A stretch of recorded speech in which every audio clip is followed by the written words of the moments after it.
মুখ্যমন্ত্রী তো পুলিশকে ইনস্ট্রাকশন দিয়ে রেখেইছেন। আমি একটা কথা বলি, গত কদিন ধরে পশ্চিমবঙ্গে অন্য রাজ্য থেকে একাধিক ডেড বডি এসছে বিভিন্ন ঘটনার, বিভিন্ন রাজ্যে বিভিন্ন ঘটনার। কই সংবাদ মাধ্যমে তো আসেনি, সংবাদ মাধ্যম তো সব জায়গায় পৌঁছতে পারছে না। গত মাসে কোন এলাকায়, অন্য প্রতিবেশী রাজ্য সংলগ্ন এলাকায় কোন থানায় বোমা উদ্ধার হয়েছে, কই সংবাদ মাধ্যম তো নজর দেয়নি। এত ঘটনার মধ্যে হারিয়ে যাচ্ছে। তো যেহেতু একটা বাজে ঘটনা ঘটেছে, যেহেতু মুখ্যমন্ত্রী ছুটে গিয়েছেন, যেহেতু মুখ্যমন্ত্রী কথাগুলো খুব স্পষ্ট করে বলছেন, তাকেই আবার ভিলেন করার চেষ্টা, এটা হাস্যকর কথা। বোমা উদ্ধার, অস্ত্র উদ্ধার, এ তো রুটিন কাজ। সেটা তো মমতা বন্দ্যোপাধ্যায় আরো স্পষ্টভাবে পুলিশকে বলে দিয়েছেন, যদি থাকে উদ্ধার করো। শুধু তৃণমূল কর্মীরা আনছে নাকি এগুলো? আজকের দিনে কোন সীমান্ত দিয়ে কে ঢুকছে, সীমান্ত মানে শুধু দেশের সীমান্ত নয়, সেটা কেন্দ্রীয় সরকারের বিএসএফ এর দায়িত্বে। এপাশে দুটো রাজ্য রয়েছে, বিহার রয়েছে, ছত্তিশগড় রয়েছে। তো সেখানে যদি কোথাও কোনো অসাধু কাজ হয়, মমতা বন্দ্যোপাধ্যায় পুলিশকে বলা আছে, উদ্ধার হচ্ছে। আমি তো বলছি, গত মাসেও যদি 6টা বোম উদ্ধার হয়ে থাকে, তা আপনারা দেখাননি কেন? কে বারণ করেছিল দেখাতে? কারণ আপনাদের খবর ছিল না ওটা। যেহেতু রামপুরহাট ঘটেছে, সেই জন্য এখন একটা বোমা উদ্ধার হলেও খবর। বোমা ভালো জিনিস না, কিন্তু পুলিশ সারা বছরই কাজ করছে, মুখ্যমন্ত্রী রাজধর্ম পালন করে সেটাই আরো জোরে বলেছে। বোমা উদ্ধারের যে নোটিফিকেশন ডিজিপি দিয়েছেন কিছুদিন আগে, যে নির্দেশিকা দিয়েছেন রাজ্য জুড়ে সমস্ত কমিশনারেট জেলায়, সেখানে এটাও বলা হয়েছে রাজনৈতিক দলগুলোর মধ্যে ইন্ট্রা পলিটিক্যাল অ্যাক্টিভিটিস, সেগুলো ডিস্ট্রিক্ট ইন্টেলিজেন্স ব্যুরো যেগুলো রয়েছে তাদেরকে সতর্ক থাকতে হবে। তার মানে রাজনৈতিক দলগুলোর মধ্যে যে অন্তর্দ্বন্দ্ব, সেটা কি পুলিশকে আরো অ্যাক্টিভ হওয়ার কথা বললেন? দেখুন, এটা খুব স্বাভাবিক ব্যাপার। আমরা এমন একজন মুখ্যমন্ত্রী বা এমন একটা প্রশাসনকে আমরা সামনে দেখছি, যে প্রশাসন, যে মুখ্যমন্ত্রী, আমরা কিন্তু অপ্রিয় সত্যগুলো এড়িয়ে যাচ্ছি না। আপনি কি করে অস্বীকার করতে পারেন যে এত বড় দল, এত বড় সিস্টেম, এতগুলি দল, সেখানে কোথাও ভেতরে কোনো 1%, 2% কোথাও ভুল হচ্ছে না, কেউ তো অস্বীকার করছে না। আপনি বিজেপি বলুন, আদি বিজেপি বনাম তৎকাল বিজেপি মারামারি চলছে। তৎকাল বিজেপি, আদি বিজেপি, পরিযায়ী বিজেপি, পরজীবী বিজেপি লাগাতার চলছে, তো ঘটছে। আপনি দেখেননি বামফ্রন্ট জমানায় সিপিএম বনাম আরএসপি, বাসন্তী, বামফ্রন্টের মন্ত্রীর বাড়িতে বিস্ফোরণ, আত্মীয়ার মৃত্যু, কুচবিহার গুলিতে ফরওয়ার্ড ব্লকের 5 জনের মৃত্যু, আরামবাগ সিপিআই কর্মীদের মৃত্যু দেখেননি? ফলে প্রশাসন দল সেটাই বলেছে, যদি কোথাও কিছু থাকে, রাজনৈতিক দলগুলির মধ্যেও থাকে, সেই সমস্ত যাতে না হয় তার ব্যবস্থা নেই। আপনি বললেন যে মুখ্যমন্ত্রী রাজধর্ম পালন করছেন, খুব ভালো কথা, কিন্তু তাহলে কি পুলিশ তার ধর্ম পালন করতে ব্যর্থ হচ্ছে? কারণ মুখ্যমন্ত্রী বলার পরে পুলিশের অ্যাক্টিভিটি, বিজেপির কথা সাজেই না। এগুলো কোন বিজেপি? তৎকাল বিজেপি দুদিন আগে তৃণমূলে ঘুরে বেড়াচ্ছিল, অতৃপ্ত আত্মায়ত। যে বিজেপিকে গুজরাটের অত বড় দাঙ্গার পর নরেন্দ্র মোদীকে রাজধর্ম শেখাতে হয় অটল বিহারী বাজপেয়ীকে, সেই বিজেপি রাজধর্ম শেখাবে মমতা বন্দ্যোপাধ্যায়কে, যিনি বিরোধী দলে থেকেও ঘটনাস্থলে ছুটে যান, মুখ্যমন্ত্রী হিসেবেও ঘটনাস্থলে ছুটে যান। বিজেপির এই ধরনের অসার বস্তু, তারা মানুষের কাছ থেকে প্রত্যাখ্যাত, নিজেদের গোষ্ঠীবাজি ঢাকতে এই ধরনের কুৎসাগুলো করে চলেছে। বিজেপি বলছে যে অস্ত্র উদ্ধার হচ্ছে, এটা হচ্ছে সমুদ্র থেকে এক বালতি জল তোলার মতো।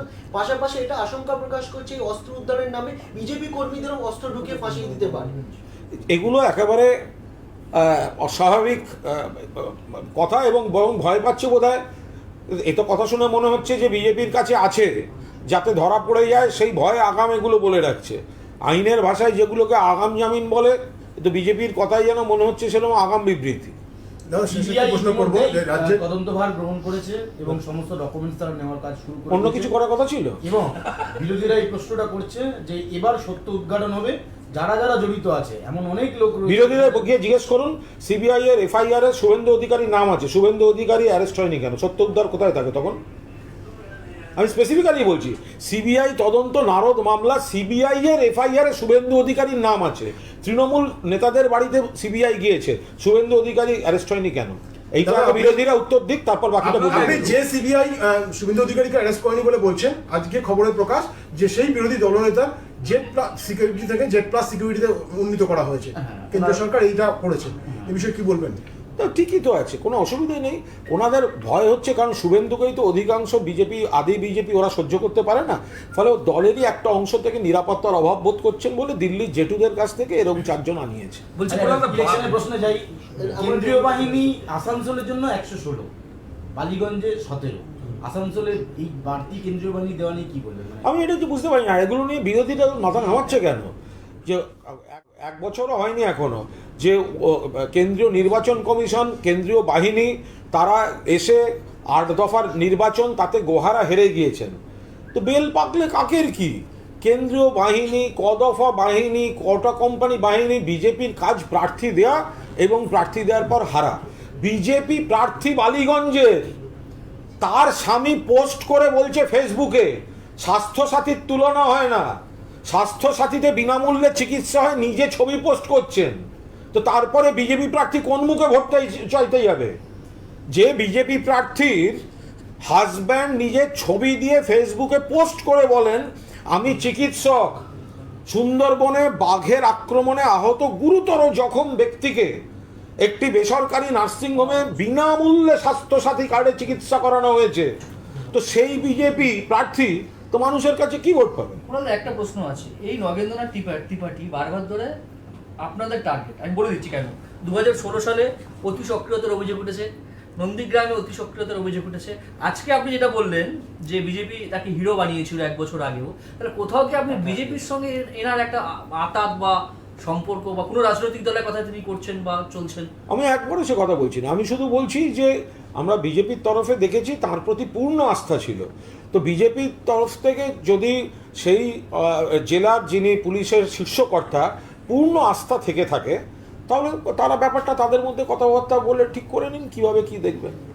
কুণাল, আমার দুটো প্রশ্ন আছে। একটা হচ্ছে, দুদিন আগে আপনি একটা ফেসবুক পোস্ট করেছিলেন যেখানে মোহনবাগান নামের আগে এটিকে শব্দটা আপনি জুড়েছিলেন।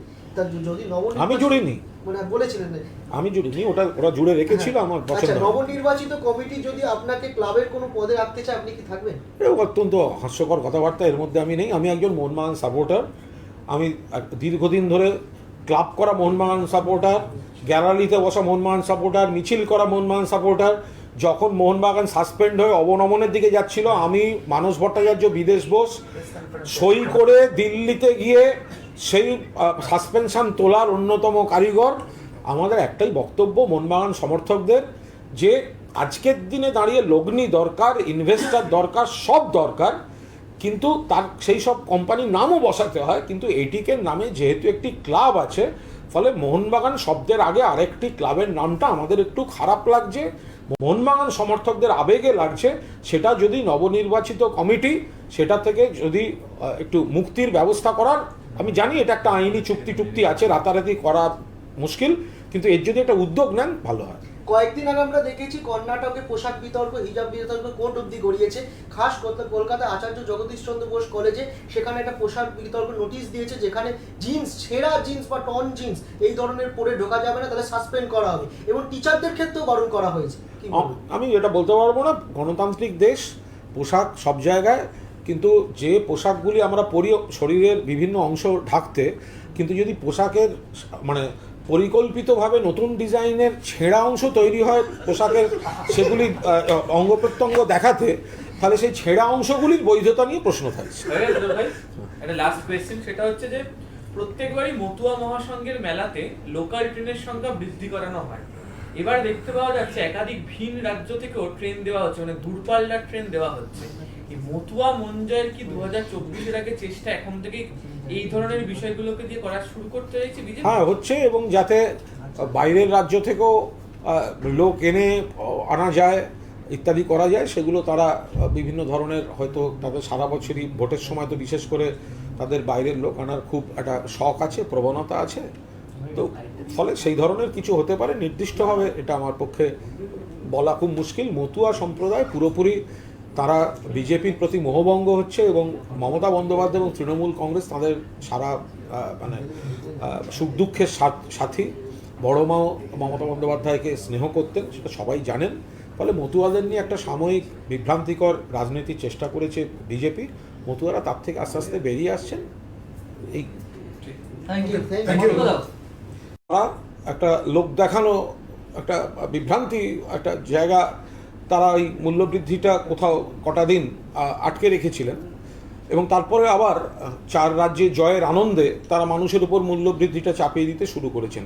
পেট্রোলের দাম বাড়ছে, ডিজেলের দাম বাড়ছে, রান্নার গ্যাসের দাম বাড়ছে। রান্নার গ্যাসের যারা গৃহস্থের ব্যবহারযোগ্য সেখানে বাড়ছে, আবার যেটা বাণিজ্যিক রেস্তোরাঁ বা অন্যান্য ব্যবহারযোগ্য তাতেও বাড়ছে। এবং এই মূল্যবৃদ্ধি লাগাতার জনবিরোধী, এর রেশ পড়ছে গিয়ে বাজারে, আগুন লাগছে, এর কোনো ব্যবস্থা কেন্দ্রীয় সরকার করছে না, বিকল্প নীতি গ্রহণ করছে না এবং এগুলো থেকে নজর ঘোরাতে অন্যান্য ধরনের রাজনীতিতে বিজেপি ব্যস্ত আছে এবং যারা প্রতিবাদ করছেন, কার্যকরীভাবে প্রতিবাদ করছেন, মানুষের কাছে যাচ্ছেন, রাস্তায় আছেন, আন্দোলনে আছেন, তাদের কণ্ঠরোধ করার জন্য বিভিন্ন ধরনের বৃহত্তর ষড়যন্ত্রে তাদের ব্যতিব্যস্ত রাখার একটা অপচেষ্টা চালাচ্ছেন। আমরা সর্বভারতীয় তৃণমূল কংগ্রেস যেভাবে এই পেট্রোলের দাম বাড়ছে, ডিজেলের দাম বাড়ছে, রান্নার গ্যাসের দাম বাড়ছে, ভোজ্য তেলের দাম বাড়ছে, কৃষকের সারের দাম বাড়ছে, জীবনদায়ী ওষুধের দাম বাড়ছে এবং পেট্রোল ডিজেল এবং রান্নার গ্যাস জনিত কারণে এর অন্যান্য প্রভাবে আরও যে ধরনের মধ্যবিত্ত, নিম্নবিত্ত সাধারণ মানুষের জীবনে একটা কঠিন পরিস্থিতি তৈরি করে দিচ্ছে কেন্দ্রীয় সরকার, আমরা তীব্র নিন্দা করছি, বিরোধিতা করছি সংসদের ভিতরে এবং বাইরে মানুষকে সঙ্গে নিয়ে এর যথাযথ প্রতিবাদ গড়ে তোলা হবে। দাদা, এই মুহূর্তে সংসদের ভিতরে প্রতিবাদ করাটা অনেক বেশি সুবিধাজনক, যদিও আমাদের রাজ্যে যেহেতু পরীক্ষা রয়েছে বলে সংসদের বাইরে রাজ্যে কিছু করা সম্ভব নয়। সংসদের ভিতরে প্রতিবাদটা কীভাবে করা যাবে? গত কয়েকদিন অধিবেশন শুরু হয়ে গেছে। যেভাবে যে পদ্ধতিতে সংসদীয় রীতিনীতির এর প্রতিবাদ করা সম্ভব, তা সম্ভাব্য সমস্ত রকম পদ্ধতিতে এর বিরোধিতা করা হবে, নিন্দা করা হবে এবং সবথেকে বড় কথা মানুষকে বুঝতে হবে, আমরা মানুষের কাছে যাব, যে মানুষকে এটা বুঝতে হবে যে এই বিজেপিকে একটা ভোট দেওয়ার অর্থ পেট্রোলের দাম বাড়া, ডিজেলের দাম বাড়া, রান্নার গ্যাসের দাম বাড়া, অর্থাৎ রুটি কাপড়া আর মাকান বেঁচে থাকার জন্য যা যা লাগবে তার পক্ষে ক্ষতিকারক এই বিজেপি। ফলে এই বিজেপিকে দুর্বল করতে হবে, এই বিজেপি প্রতি যাতে মানুষের বিরোধিতা সর্বাত্মকভাবে উঠে আসে, সেজন্য শুধু প্রতিবাদী রাজনৈতিক দল নয়, শুধু সর্বভারতীয় তৃণমূল কংগ্রেস নয়, সেই সময় তিনি কলার তুলে বলেছিলেন উর্দিতে দাগ লাগতে দেবো না। তো এমন কি ঘটলো যে 1 কিলোমিটার দূরে এত বড় ঘটনা ঘটলো, তিনি গেলেন না? ভাদু শেখের বাড়িতে আমি তদন্ত যেখানে চলছে সেখানে পুলিশ সুপারের আলাদা ভূমিকা নিয়ে কোনো নির্দিষ্ট অভিযোগ বা যাই আমাদের কাছে এসে থাকুক, আমরা এ নিয়ে একটা শব্দ উচ্চারণ করছি না। কিন্তু এটা ঘটনা, জেলার পুলিশ সুপার ছিলেন, 1 বছর আগেও তার প্রতি পূর্ণ আস্থা দেখিয়েছে এই বিজেপি, এই সিপিএম, এই কংগ্রেস। তো তার দায়িত্ব তো গোটাটা ছিল। ভাদু শেখ মারা যাওয়ার পর এলাকার নিরাপত্তা রক্ষার দায়িত্ব যদি রাজ্য সরকারের দিকে আঙুল তোলেন, তাহলে তো সংশ্লিষ্ট পুলিশের যারা যারা ছিল তাদের ভূমিকাও নিশ্চয়ই, আমরা কোনো অভিযোগ করছি না, তদন্তের প্রত্যেক জায়গায় রাজনৈতিক দলের মুখপাত্রের কথা বলতে পারে না, কিন্তু তদন্তকারীরা নিশ্চয়ই সেই বিষয়গুলি দেখবেন এবং যে জায়গায় উন্নাও, যেখানে হাতরাস, যেখানে লখিমপুর, যেখানে অসম, তো সেখানে তো কই সিবিআই হয় না। তো সিবিআই বেছে বেছে পশ্চিমবঙ্গে, যেহেতু বাংলার মানুষ প্রত্যাখ্যান করেছেন বিজেপিকে, বিজেপির দম নেই, মুরদ নেই, মানুষের কাছে দাঁড়িয়ে জিততে পারে না, কেন্দ্রের নির্বাচন কমিশন কেন্দ্রীয় বাহিনী এনে জিততে পারে না, সেই জন্য কিছু মৃতদেহ চাই। আর তাই নিয়ে এক সূত্রে বাঁধা বৃহত্তর ষড়যন্ত্রের এক একটা পাতা, চিত্রনাট্যের এক একটা অধ্যায়, যেটা দিয়ে সরকারকে ব্যতিব্যস্ত করার একটা চেষ্টা করে। আইসি অলরেডি সাসপেন্ডেড হয়েছে, এসডিপিও কম্পালসারি ওয়েটিং এ আছে। আপনি কি বলছেন যে জেলার এসপি তার যথাযথ রোল ছিল কিনা সেটা দেখে তার এগেনস্টও ডিসিপ্লিনারি অ্যাকশন এই বিষয়ে কোনো মন্তব্যই করব না, তার কারণ এটা একটা তদন্ত চলছে। বেশ কিছু মানুষের কাছ থেকে আমরা নানা অভিযোগ পাচ্ছি, নানা প্রশ্ন পাচ্ছি, কিন্তু এটা নিয়ে যেহেতু তদন্ত চলছে, প্রথমে সিট তদন্ত করছিলেন, এখন সিবিআই তদন্ত করছেন, নিশ্চিতভাবে তারাই খতিয়ে দেখবেন বিষয়গুলো যে ভাদু শেখ খুন হওয়ার পর, প্রথমত ভাদু শেখ খুন হলেন কী করে, দ্বিতীয়ত খুন হওয়ার পর ওই এলাকার নিরাপত্তার দায়িত্ব তো সেটাও তো পুলিশের যারা জেলায় দায়িত্বে রয়েছেন তাদের নজর রাখা উচিত ছিল, তাদের কি রোল ছিল, নিশ্চিতভাবে সেগুলো তদন্ত সাপেক্ষ হওয়া উচিত। 2011 থেকে ক্ষমতায় আসার পর একাধিক ঘটনাটি দেখতে পাওয়া গেছে যে এই রাজ্যেতে সিবিআই তদন্তের নির্দেশ দেওয়া হয়েছে এবং বহু ক্ষেত্রেই দেখা গেছে যে তৃণমূল সেটা মানে প্রথম থেকেই সহযোগিতার কথা বলেনি। এই বাকটুইয়ের ক্ষেত্রে অনেকের প্রশ্ন হচ্ছে যে তৃণমূল একটা ঘটনা চাই, কিছু মৃতদেহ চাই, কেন্দ্রীয় এজেন্সি চাই, সাংগঠনিক ব্যর্থতা ঢাকতে, তাদের তরফের কুৎসাগুলোকে প্রচার করতে, এই ধরনের তদন্তে গতিবিধি প্রচারে থাকা, এটা বিজেপির রাজনৈতিক স্বার্থ চরিতার্থ করছে। কুণালদা, এই রামপুরহাট কাণ্ডে আইসি এসডিপিওর বিরুদ্ধে ব্যবস্থা নেওয়া হয়েছে, কিন্তু প্রশ্ন উঠছে এসপি, অ্যাডিশনাল এসপি তারা কি তাদের দায়িত্ব পালন করেছিলেন? তার কারণ তারা ভাদু শেখের বাড়িতে গেলেন তদন্ত করতে মৃত্যুর, অথচ 1 কিলোমিটার দূরে আগুন লেগেছে জেনেও সেখানে গেলেন না। এই বিষয়ে আমি বলতে পারবো না, আমি শুধু এইটুকুই বলতে পারি তদন্ত যখন চলছে তখন তদন্তের প্রত্যেকটি পদক্ষেপ নিয়ে আলাদা করে রাজনৈতিক বক্তব্য থাকতে পারে না, কিন্তু বিষয়টি দায়িত্বে রয়েছেন জেলার পুলিশ সুপার, যিনি অতীতে যাকে ভারতীয় জনতা পার্টি যার মধ্যে বাজিরাও সিংহানকে আবিষ্কার করেছিল, ফলে গোটা বিষয়টা ভারতীয় জনতা পার্টি, পুলিশ সুপার, বাকি কার কি ভূমিকা ছিল এটা নিয়ে আমাদের কোনো মন্তব্য নেই। তদন্ত যেভাবে এগোবে সেই অনুযায়ী আমরা সবাই নজর রাখছি। মানে আপনি ভারতীয় জনতা পার্টি এবং এসপি কে এক জায়গায় রাখছেন, তার মানে কি বিজেপির কথা চলছে? আমি একদম সে কথা বলিনি, আমি বলছি তদন্ত চলছে, প্রতিটি পদক্ষেপে কোনো মন্তব্য করা সম্ভব নয়। হুগলির পুলিশ সুপার যিনি ছিলেন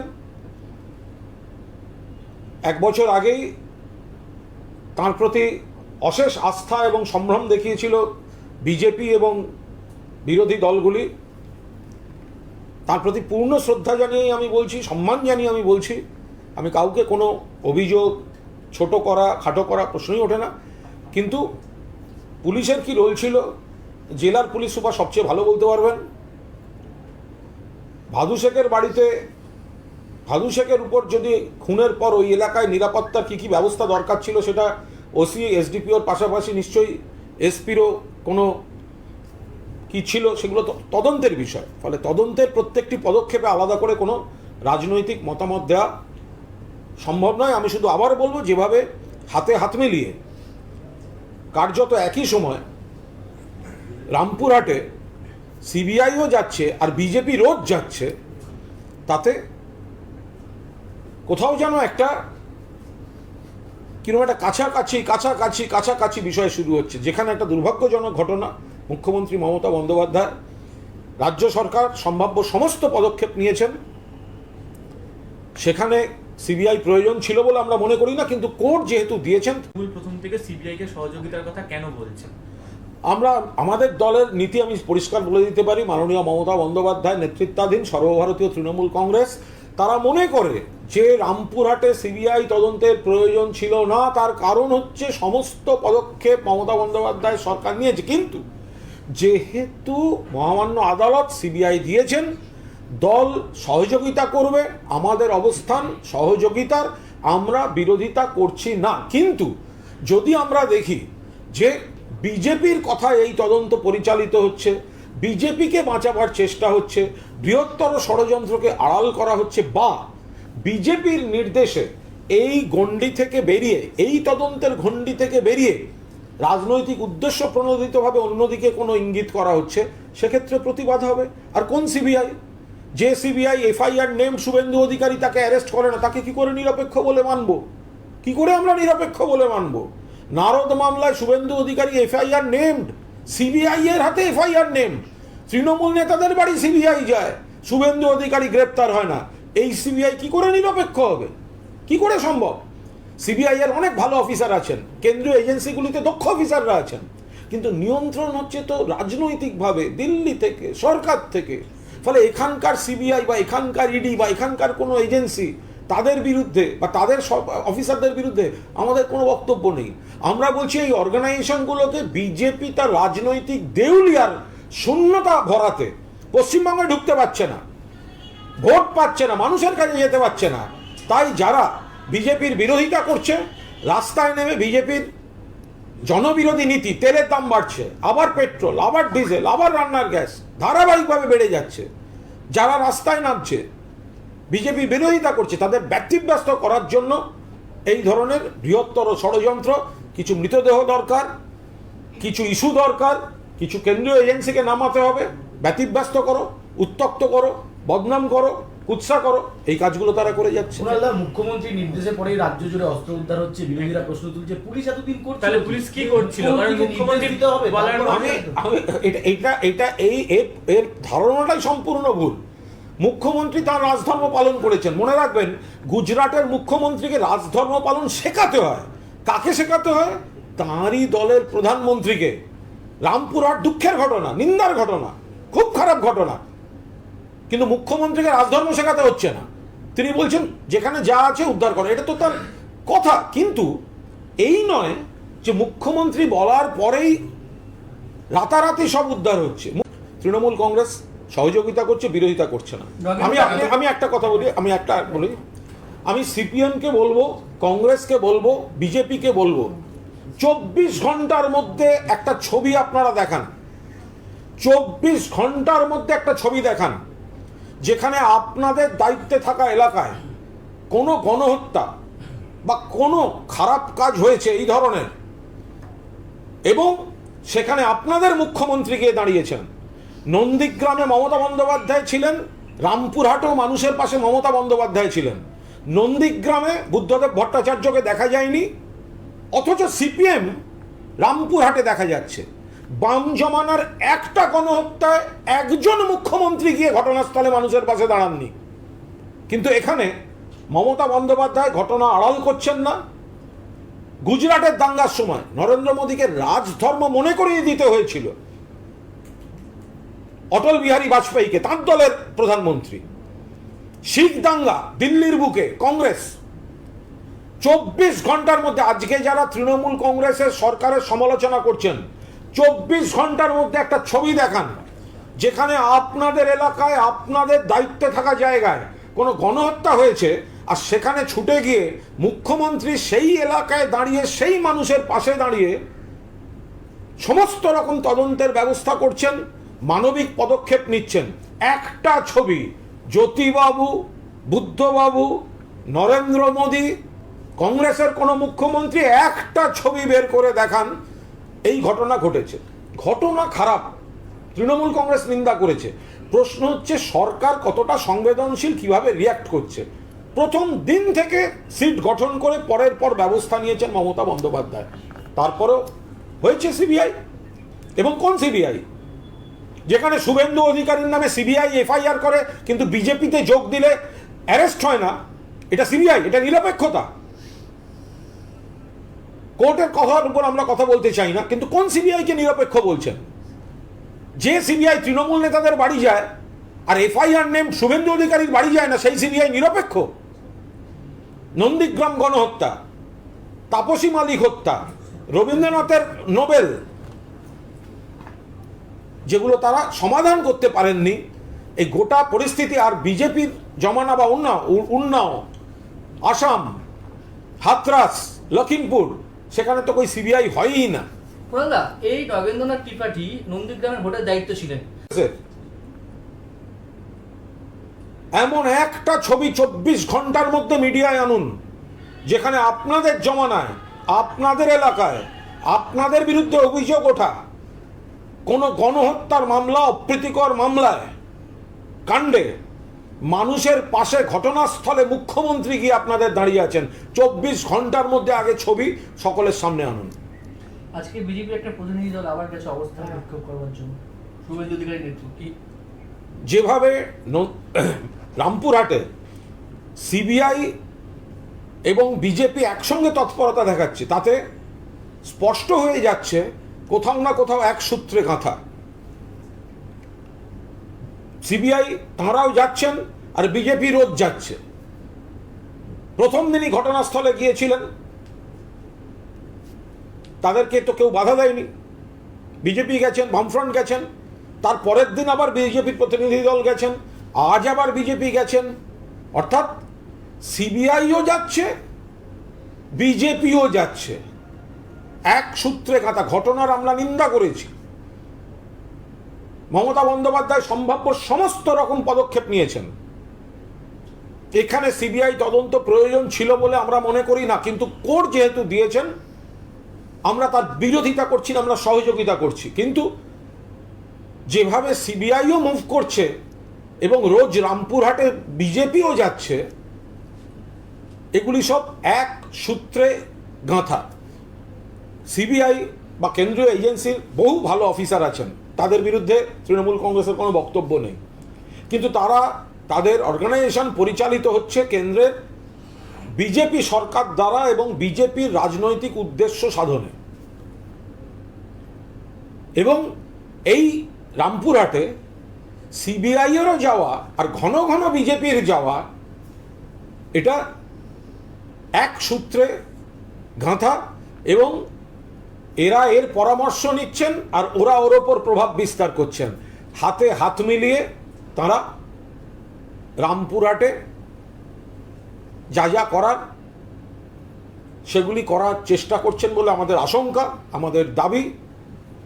সিবিআই তদন্তে এখনো পর্যন্ত আমরা বিরোধিতা করছি না, আমরা সহযোগিতা করছি, কিন্তু তার মানে যেন এই না হয় যে অন্যান্য ক্ষেত্রে যেমন দেখা যায় যে শুভেন্দু অধিকারী সিবিআই এফআইআর নেন আর বিজেপিতে থাকলে তাকে ধরা হবে না, এরম ধরনের কোনো ঘটনা যেন না ঘটে। বৃহত্তর ষড়যন্ত্রকে আড়াল করা হলে, বিজেপিকে আড়াল করা হলে, বিজেপির কথায় রাজনৈতিক উদ্দেশ্য প্রণোদিতভাবে তদন্তকে পরিচালনা করা হলে তৃণমূল কংগ্রেস প্রতিবাদ করবে। সিবিআই তদন্তে লাভটা কার? আমরা এইটুকু বলতে পারি, তৃণমূল কংগ্রেসের যেহেতু লুকোনোর কিছু নেই, সিবিআই তদন্তে যেহেতু এখানে বিজেপি জনগণ থেকে বিচ্ছিন্ন, বিজেপি বারবার নির্বাচনে পরাজিত শুধু নয়, তাদের দলের মধ্যে আদি বিজেপি, তৎকাল বিজেপি, পরিযায়ী বিজেপি, আবার একটা পরজীবী বিজেপি। ফলে তাদের এই ধরনের একটা ঘটনা চাই, কিছু মৃতদেহ চাই, কেন্দ্রীয় এজেন্সি চাই, সাংগঠনিক ব্যর্থতা ঢাকতে, তাদের তরফের কুৎসাগুলোকে প্রচার করতে, এই ধরনের তদন্তে গতিবিধি প্রচারে থাকা, এর সঙ্গে মানুষকেও সমানভাবে সচেতনভাবে এর বিরোধিতায় আমরা একসঙ্গে মিছিলে পা মেলাতে হবে। কুণাল, আজকে রামপুরহাটে সেন্ট্রাল ফরেন্সিক সায়েন্স ল্যাবরেটরির যারা সায়েন্টিস্ট তাদেরকে সঙ্গে নিয়ে সিবিআই এর টিম ঘটনাস্থল বিভিন্ন জায়গা এগুলো ঘুরে দেখছে। আদালত যখন সিবিআই এর নির্দেশ দিয়েছেন এবং সর্বভারতীয় তৃণমূল কংগ্রেস যখন বলেছেন যে এর বিরোধিতা করা হবে না এবং সহযোগিতা করা হবে, ফলে সেখানে সিবিআই গিয়েছেন বা কাজ করছেন, এটা অত্যন্ত স্বাভাবিক ঘটনা। আমরা শুধু বলছি যে এই ধরনের কাজ, এই ধরনের তদন্ত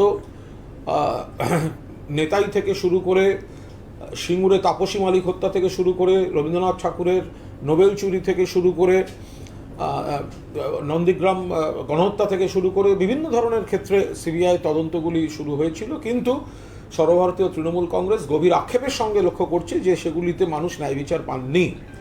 ফলে এই প্রাথমিকতা যেটা, যে অর্থাৎ তারা গেলেন, তদন্ত করলেন, এটা এক জিনিস, আর ন্যায় বিচার হলো এবং যথাযথভাবে তদন্ত শেষ হলো, দুটো অন্য জিনিস। আমরা পরিষ্কারভাবে বলে রেখেছি আমরা তদন্তে সহযোগিতা করব, তৃণমূল কংগ্রেস বিরোধিতা করবে না, কিন্তু যদি বিজেপিকে আড়াল করার চেষ্টা হয়, লার্জার কনস্পিরেসিকে আড়াল করার চেষ্টা হয় এবং বিজেপির কথায় রামপুরহাটের ঘটনার, দুর্ভাগ্যজনক ঘটনার পরিধি অতিক্রম করে কোনো রাজনৈতিক পক্ষপাত দুষ্টভাবে এই তদন্তকে নিয়ে যাওয়ার চেষ্টা হয়, তখন আমরা নিশ্চিতভাবে জনতার দরবারে গিয়ে আমরা এর প্রতিবাদ করব। আমরা শুধু পরিষ্কার একটা কথা জানতে চাই যে যারা এই বিরোধীরা এই ধরনের কথা বলছেন, একটা পরিষ্কার রাখা ভালো যে দেখুন, অন্যায় ঘটনা, অপ্রীতিকর ঘটনা এখন কমেছে, ঘটেছে, আমরা নিন্দা করছি, মুখ্যমন্ত্রী গেছেন, কিন্তু খেয়াল করে দেখবেন নন্দীগ্রামে মমতা বন্দ্যোপাধ্যায় মানুষের পাশে গিয়ে দাঁড়িয়েছিলেন, বগটুই রামপুরহাটেও মমতা বন্দ্যোপাধ্যায় মানুষের পাশে আছেন। কিন্তু নন্দীগ্রামে সিপিএমের মুখ্যমন্ত্রী ছিলেন না, সিপিএমের দল বগটুইতে আছে। নেতাইতে সিপিএমের মুখ্যমন্ত্রীকে দেখা যায়নি, কিন্তু মমতা বন্দ্যোপাধ্যায়কে দেখা গিয়েছে। বগটুইতে মমতা বন্দ্যোপাধ্যায় গেছেন, সিপিএমকে দেখা যায় না। ফলে সিপিএম জমানায় যতগুলি গণহত্যা হয়েছে, বিজেপির রাজ্যে যতগুলি গণহত্যা হয়েছে, একটি তো মানুষের পাশে গিয়ে মুখ্যমন্ত্রীকে দাঁড়ানোর ছবি নেই নেই নেই। খুব খোলাখুলিভাবে বলছি, সিপিএম বা বিজেপি বা কংগ্রেস যারা সমালোচনা করছেন তৃণমূল কংগ্রেস